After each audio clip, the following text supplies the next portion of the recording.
chuva parar! Vai embora, chuva maldita! Eu tenho medo! Pedrino passou a chuva inteira encolhido embaixo da cama, com as mãozinhas tremendo de medo, enquanto trovejava forte.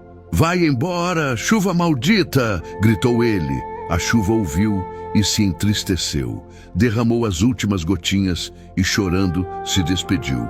Até nunca mais, menino malvado e mal agradecido, e nunca mais voltou. No dia seguinte, o menino saiu correndo e pulando ao redor da casa, brincando com os animais.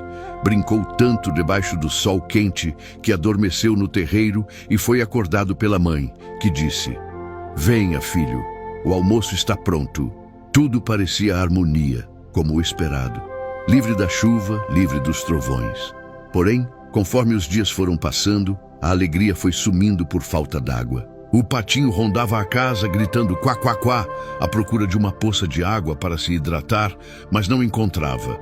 O cãozinho, cabisbaixo, andava lentamente, lambendo as folhagens em busca de ao menos uma gota de água. As árvores secaram e já não davam frutos.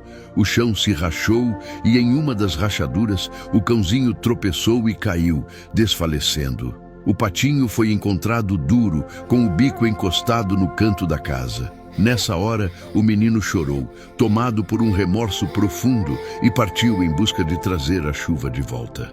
Subiu uma montanha alta e implorou: Por favor, dona Chuva, por que você não chove? E a chuva respondeu: Não é porque eu quero, é porque um menino ingrato me feriu com palavras duras. Então o menino Pedrino chorou e implorou: Sou eu o menino malvado. Eu te peço perdão. Meu patinho e meu cãozinho faleceram e eu estou à beira da morte. A chuva então se comoveu com a triste notícia.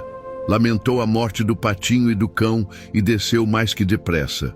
Molhou a terra e tudo brotou novamente.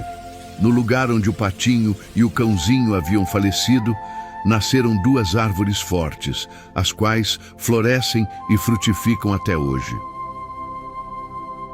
Nunca reclame das coisas de Deus. Nunca reclame do sol, nunca reclame da chuva, não reclame do frio ou do calor, pois tudo tem um propósito de Deus para o sustento da nossa vida. O sol aquece, a chuva molha, o frio ensina e o calor fortalece.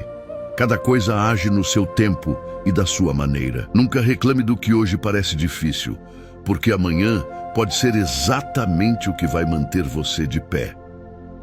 Tudo o que Deus permite tem um motivo, mesmo quando não entendemos. Compartilhe com mais pessoas para que também reflitam e que Deus te abençoe hoje, amanhã e sempre.